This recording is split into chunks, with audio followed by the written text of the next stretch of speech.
Hello everyone, it's Marina. I am here to do a tutorial with you today. This is going to be a tutorial on how to make a steampunk journal cover, and I'm going to go ahead and start mine from scratch, and I will be using medium weight chipboard. I get my chipboard off of Amazon. So I have a couple of 12 by 12 chipboard pieces here. If you already have a book cover, then you can go ahead and measure the size of your book cover and do this. So what I'm doing is going to measure two covers and make them 6 by 9.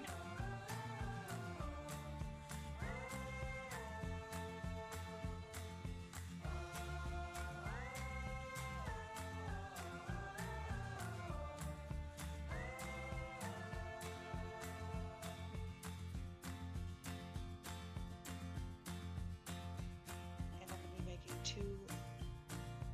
two of each side. So you'll have 4 6 by 9 pieces. And for my spine, I'm going to use a lightweight chipboard. You can use a medium weight if you want to, but I'm using a lighter weight chipboard for my spine. And my spine is going to be 2 inches by 9 inches. And you can use string. I use string for my spine. Other times I will use chipboard for my spine. So it's like twine that I'm using for this one. And I take out 4 pieces and I kind of layer them together. So I'll have 5 sets of 3. And the glue that I'm using is Allianz Tacky Glue. You can use whatever glue is easiest for you. I make my string pieces longer than I need them to be. That way I can kind of pull them down with some clips and have them bend the way I want to and stay in place. This isn't necessary, I just do it because it seems easier. So I'll put a layer of glue underneath, and then I put a layer of glue on top of the string. And then I kind of bend my chipboard a little bit. That way it has that curve.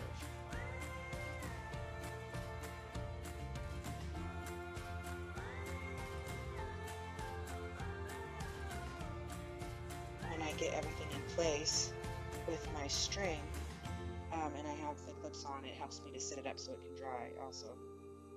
Now I put some string at the top, the bottom, then I'll put some in the middle, and then I will put it in between. You'll see how I do it here. So you can do 4 strips, you can do 5. If you want more than 5 strips, you can do that, but I usually like around 4 to 5 strips of either chipboard or string. Now they both give you a slightly different effect, as the chipboard, if you use chipboard instead of string, it's more square and rectangular, and it's just more angular. With the string, it looks more natural, or the twine. It looks more natural with the twine.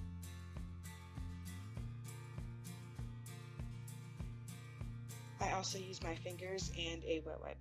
You can use whatever's easiest for you. There's no specified way to do this.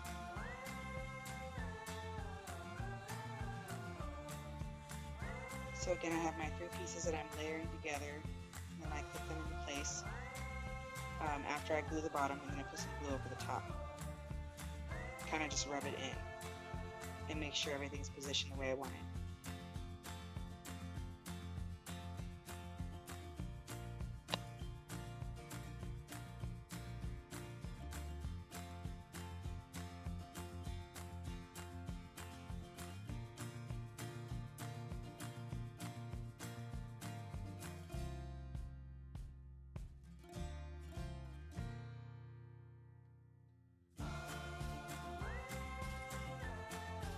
And don't worry if you get your glue all over, or if you make a little bit of a mess, it's going to be covered up, so once it dries, everything goes into place once it's dry.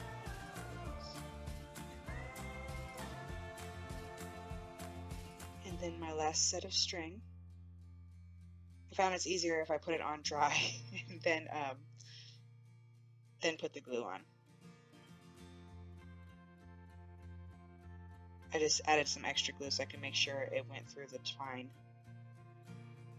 And I got my twine at Michael's. I've gotten my twine at Hobby Lobby. I've also gotten twine from Dollar General or any dollar store. I really enjoy that because you can find it anywhere. So I'm going to set that aside and let it dry. And now I'm going to come back to my covers. So I had you make 2 sets of 6x9 covers. Take one of those sets and I'm going to measure in 1 inch on each side. And then I'm going to cut out the center.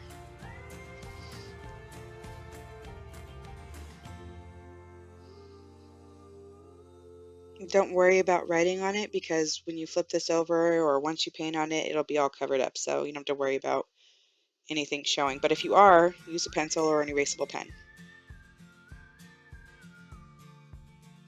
So now that I've measured 1 inch in on all sides, I'm going to go ahead and start cutting the center of the cover out. If you want to make it 1.5 inches, you can, but it's all up to you. It's personal preference.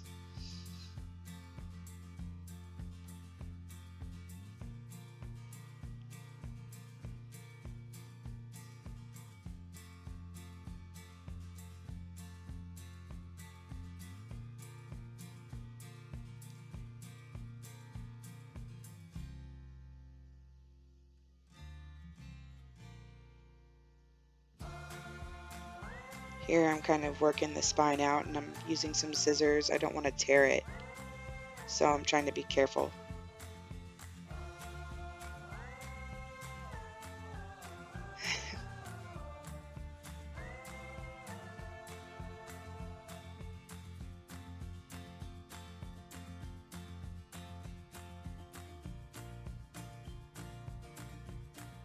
So just be careful when you're cutting these parts out, and if you have some sandpaper, you can use sandpaper to file down your edges, but I couldn't find my sandpaper, so I used a nail file, which worked just as good.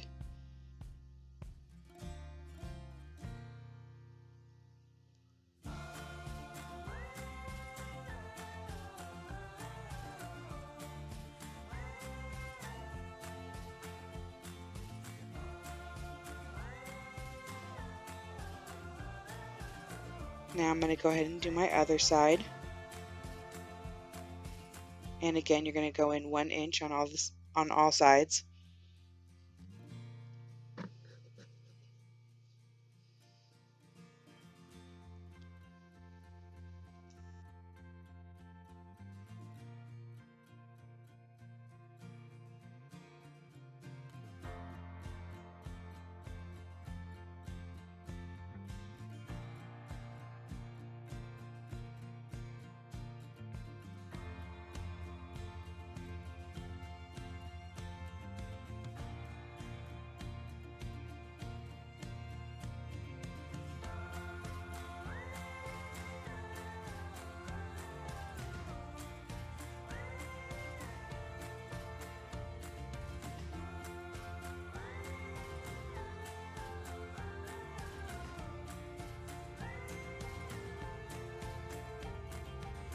Sometimes if I can't get the scissors to go through so I can cut it, I will flip it over and cut the other side, but I usually don't do that. I try my best not to.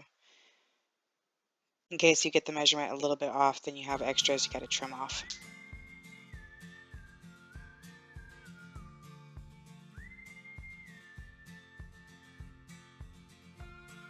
So again, I'm going to file off my strays and my little everything that might be sticking out.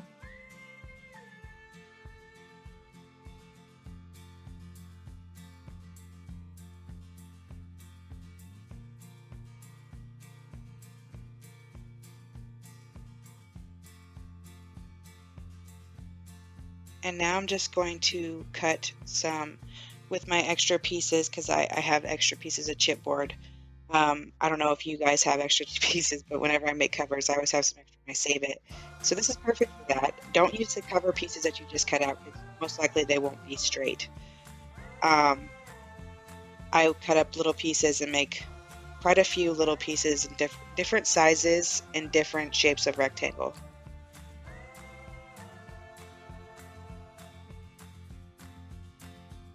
So you'll want some thin, some thick, some bigger, some really tiny ones.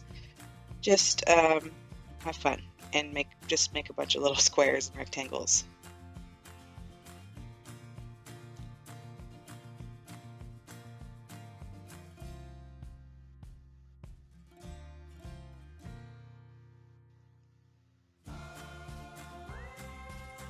Now I have some Tyvek that I'm going to cut, and my Tyvek is from the post office, but you can order it if you want to, but it's all the same. I cut my Tyvek to 4x9, and I'm going to be using that on my spine. And now that my spine is dry, I'm going to go ahead and take my clips off and cut the extras.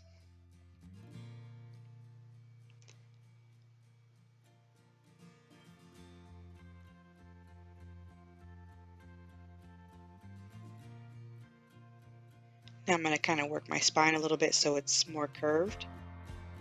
And I used the lighter weight chipboard for this because it's easier to bend. And it's just easier to work with when it's for a bended cover or a bended spine. Finished cutting up the rest of my little square pieces. And here I'm using some PVA, and I would suggest using PVA or Allen's Tacky Glue because you really want full coverage for your spine when you glue it down.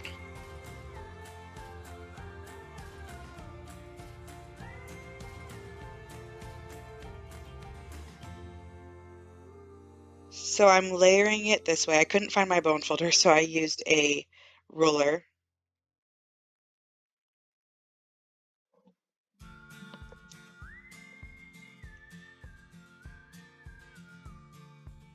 The way I'm gluing it down is so that you could glue it the other way, but I did it this way to reinforce the spine that it won't come off. So my spine is on one side, and the way I did it is just so that way I can work with it easier and I don't have to worry about my spine. I have to worry less about my spine coming off.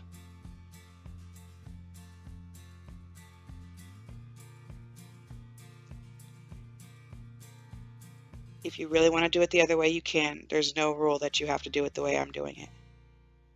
And then I just kind of layered my cut frame around the Tyvek. So that way it was glued between the Tyvek so that way the Tyvek is between the frame and the bottom part of the cover.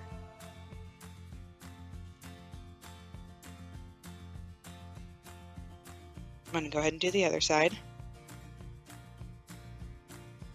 And I found my PVA online. I order most of my stuff on Amazon because I don't have a lot of shops down in this area.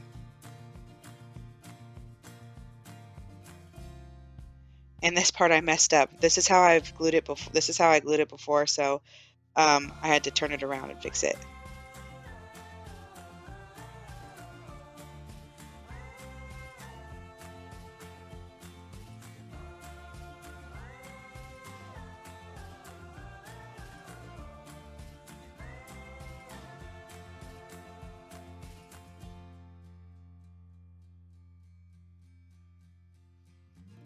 This is my first time working with PVA, and I really love it. Like, it's great for when you're working with covers.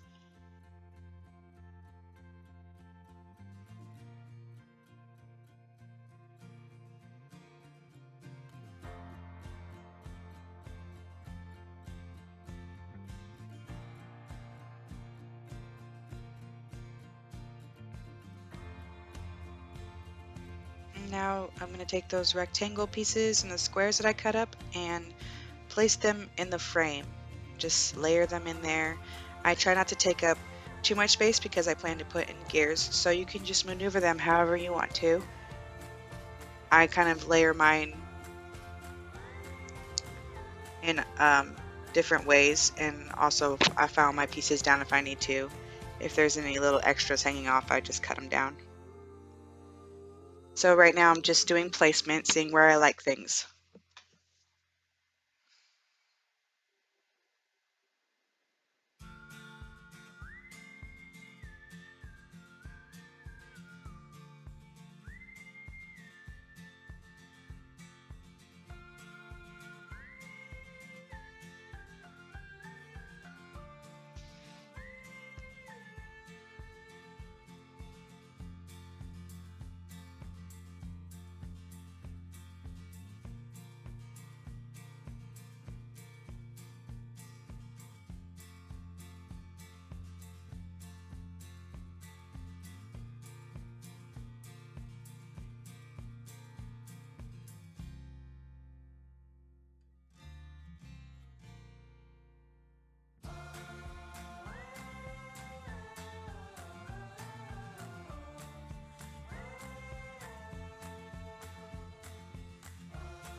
I'm using a needle now to poke holes where I want to put my brads because I've decided to use little brads. You can use tiny screws if you have them. I'm using Tim Holtz brads for this one. They're like hardware brads, but they're really small. So I'm kind of just poking the holes where I want them to be positioned. I'm not going all the way through, just little markers for myself.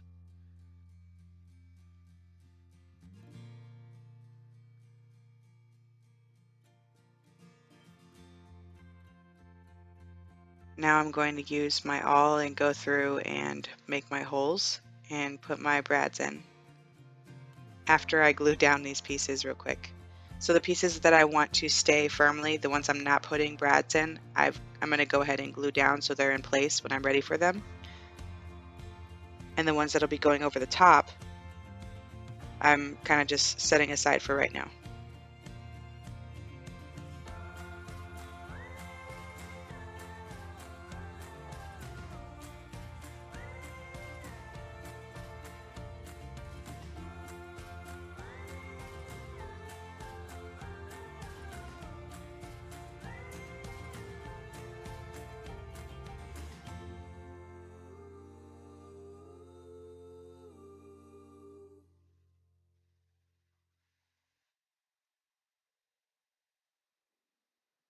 Now that I have that side glued down, I'm going to take the pieces that'll be layered on top, the ones I want the holes in, or the brads in, and I'm going to go ahead and poke all the way through.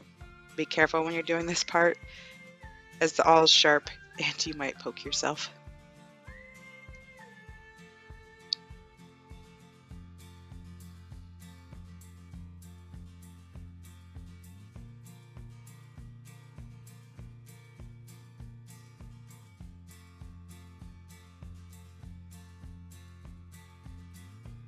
I'm going to go ahead and do the other side.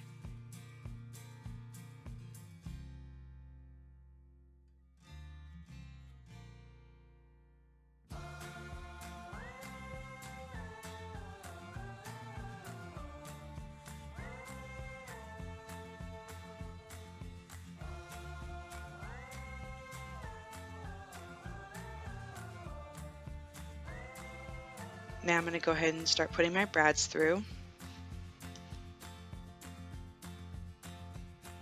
And some of my pieces are pretty small, so I'm using some tweezers, and a couple of the brads I have to cut so that way they don't show through the other side.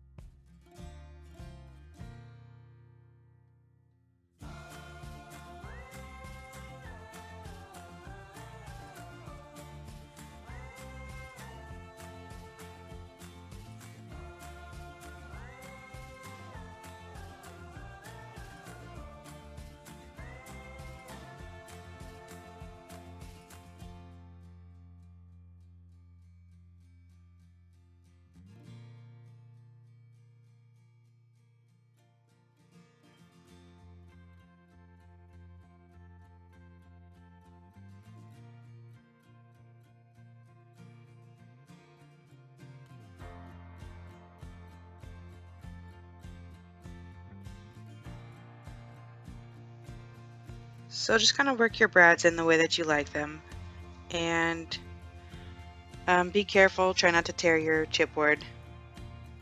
If you need to cut your brads down, I use a pair of Tim Holtz scissors. They cut through metal pretty well.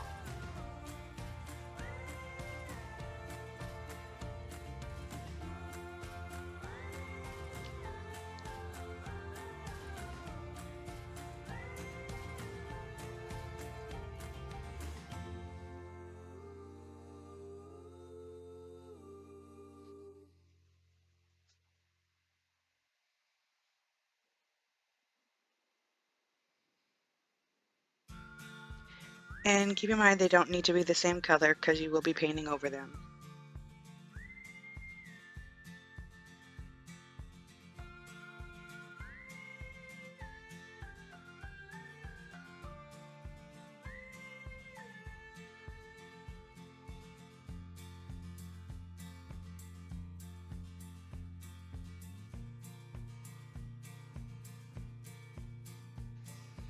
So it's a little bit of a long process, but it ends up being great.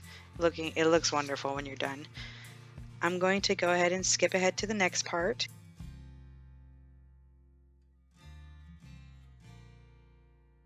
I'm going to take my gears and start arranging them the way I like them. Some of them I tuck under the chipboard pieces, and other ones I lay on top of them, so they're layered and they look cool. I love how it looks.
And now I had my fiance come in and do the glue for me because I can't be around the E6000 while I'm pregnant. So he was a sweetheart and did it for me, glued everything down.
So on this part, Taylor thought it'd be funny if I came in and thought that he had glued those bolts onto the spine.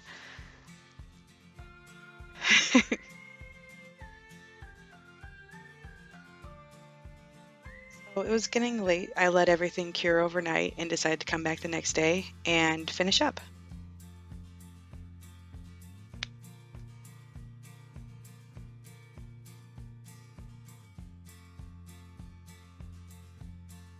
So I'm going to go ahead and now and file down some of my edges, or sand them down, just so they're smooth.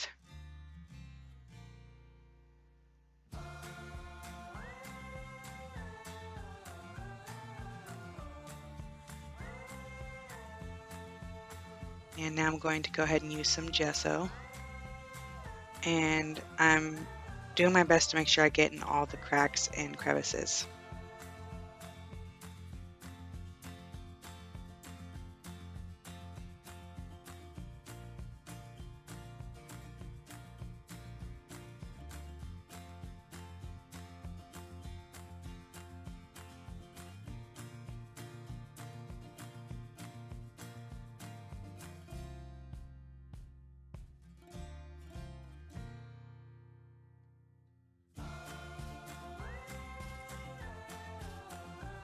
It's not necessary to do your spine. You can paint your spine if you'd like to, but you don't have to. I don't paint my spine in this one because it's going to be covered up and glued over.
And when I get all the covers, or when I get both sides of the covers done, I'm going to go ahead and hit it with the heat tool so it dries faster.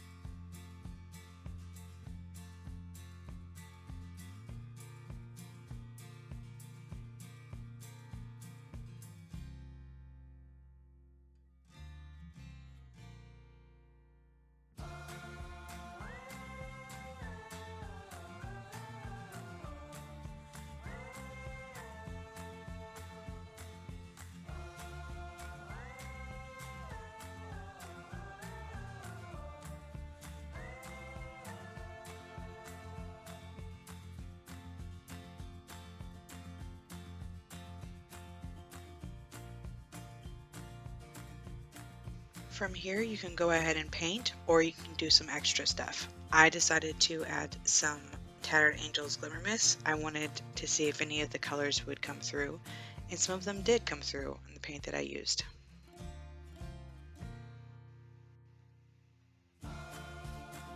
So I'm using some greens, some golds, and some browns, and red.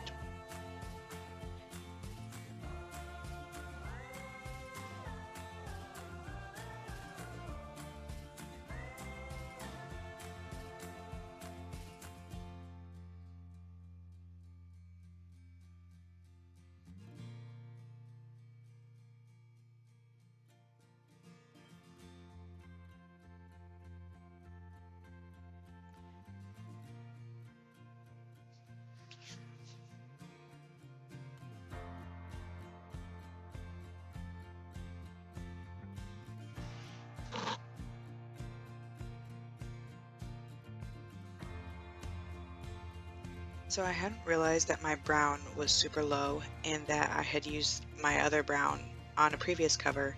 So I am stretching out this one with some water, which will make the color not as bright or as dark, but that's okay because I have other plans for it. I'm also have a few wet spots with the gesso, so I'm using the gesso to blend with the brown, so it has different shades of brown in there. And it made the paint go a little bit further. Now, if you have if you have enough paint, go ahead and paint over your cover and just make it all brown if you want to. There's a few different techniques you can use. I will have a link to my first steampunk journal, and my first one I just painted with gesso, then I went over it with some brown paint, and then I accented it with some Inca gold. This one I had to do a little bit differently because I was low on brown.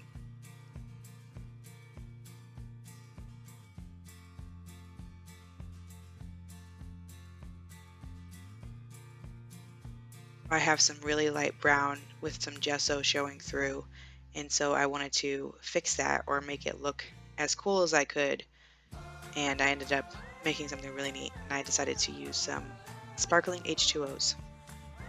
And of course, I found my sparkling H2Os online at Amazon. I'm not an Amazon spokesperson, but I buy everything there.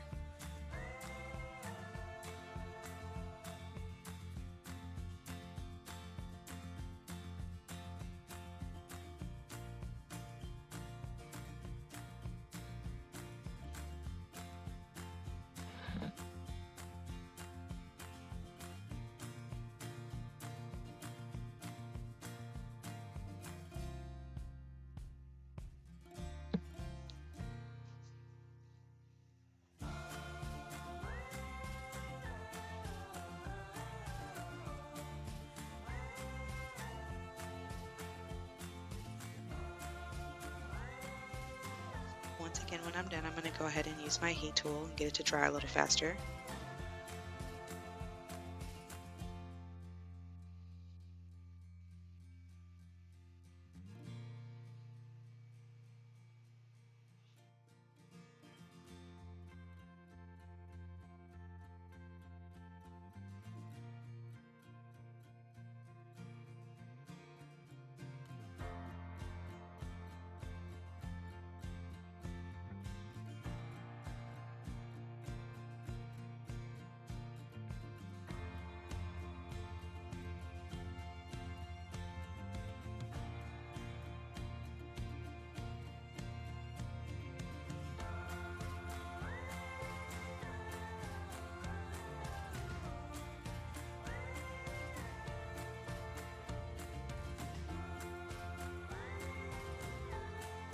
I'm going to go ahead and get out my sparkling H2Os.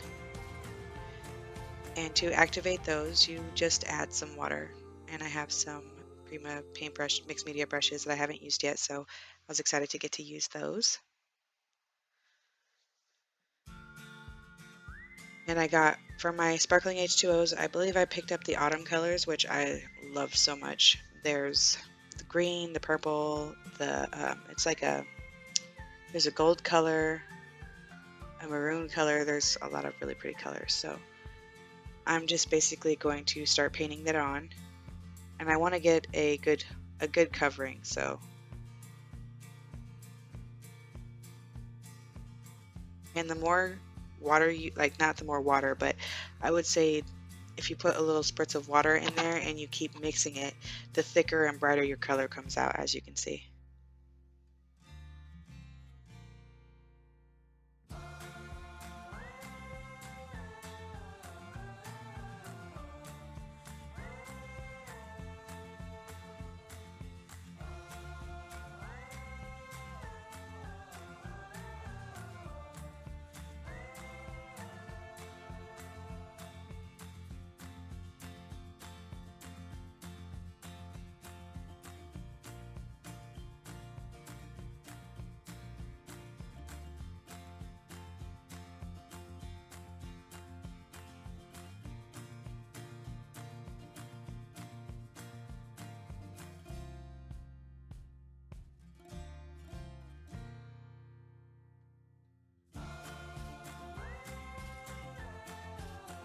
I'm going to start blending in some colors and see what I like.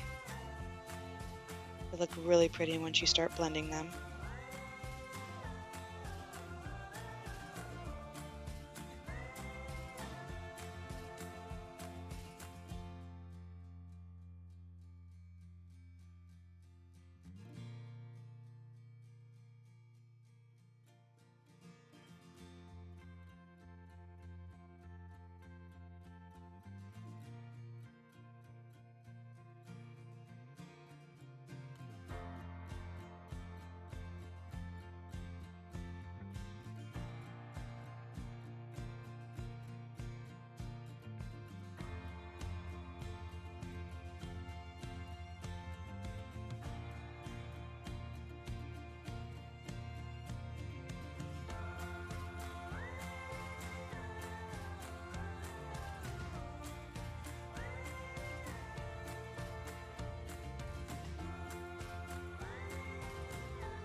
Now I'm going to grab my Perfect Pearls, and Perfect Pearls is made with Ranger, and this is copper.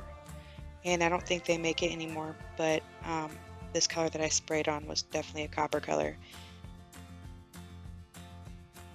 And then I have some other glimmer mist that I'm spraying on here. And I have Perfect Pearls in, I will have the color, I'll list the color because I don't know which one this is. I think it's Pearl something. And it comes out and it looks like, looks more like a patina. So I'm gonna, after I spray those on, I'm gonna hit them with a heat gun.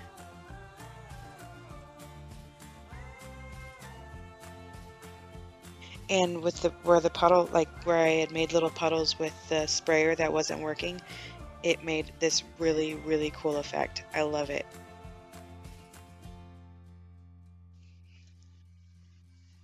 The sparkling H2Os started mixing with the Perfect Pearls in certain areas and where the little puddles were, and it looked amazing. I wasn't expecting it to turn out like this, but I really do love it.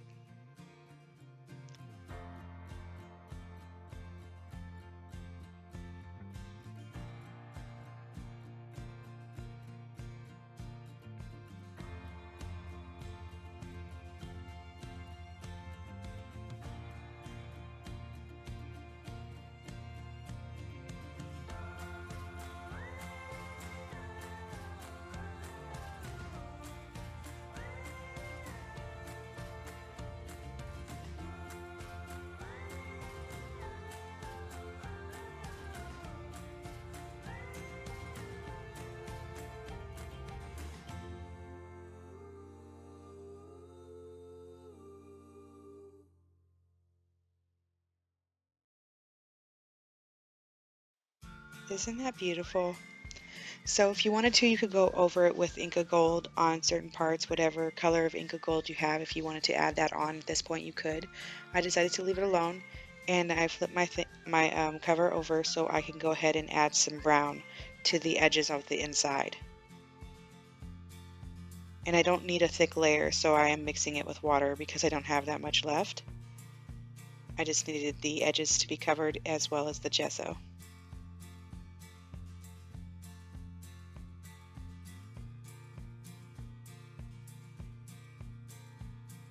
And I have to add a little bit of sprays.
Over it one more time to make sure everything's dry. And I am very happy with the cover. I hope you guys like the cover. But now I have to do the spine, so I got to figure out what I'm doing with my spine. Usually I use leather, but this time I ended up using craft text. And I colored my craft text with some glimmer mist, which I will show you.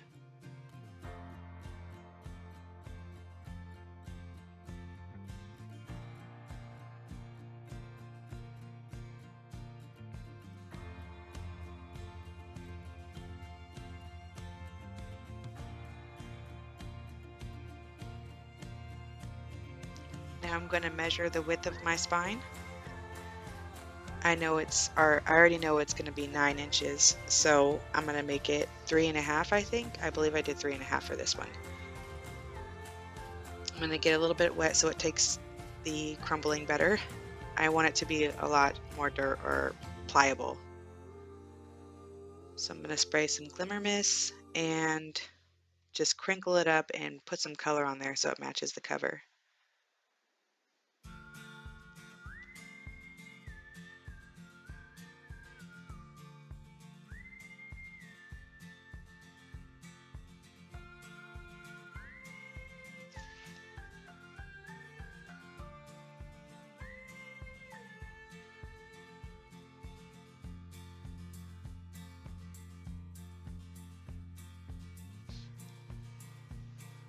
I'm going to add some more colors. I'm going to use some sparkling H2Os and a little bit more glimmer mist.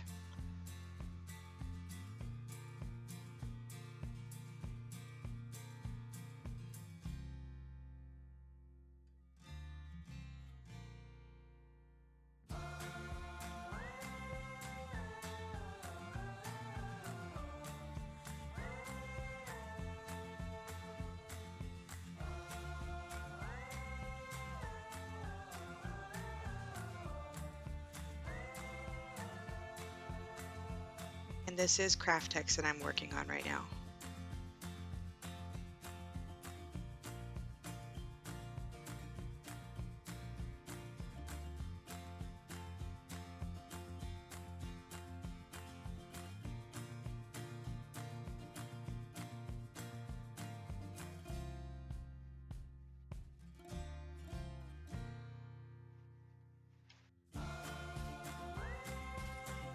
I'm going to add a little bit more of the perfect pearls and then try it again.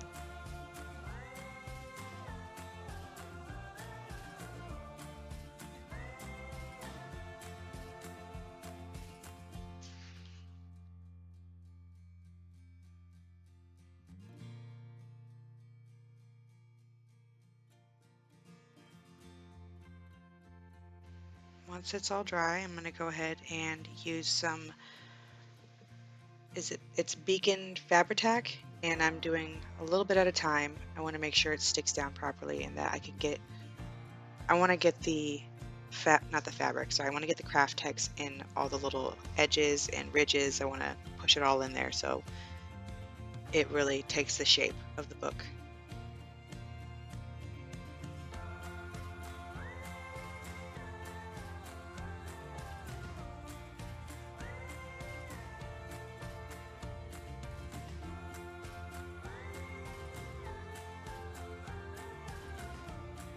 You can use a bone folder for this. Normally I would, but I lost my bone folder earlier. I did end up finding it though. So now you have the spine that really pops out and it looks really pretty. I really love the flexibility of the craft text. And I'm going to go ahead and glue my sides down. And I left some extra, so I do believe this is 11. I did 11 by 3.5 here for my spine. That way I could wrap the top of the spine over.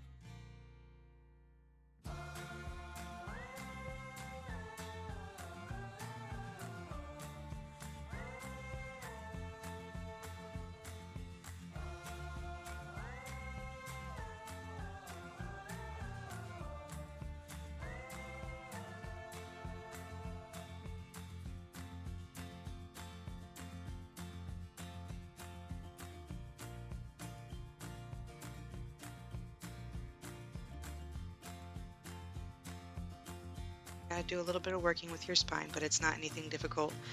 The craft text is very flexible and very forgiving with a lot of things.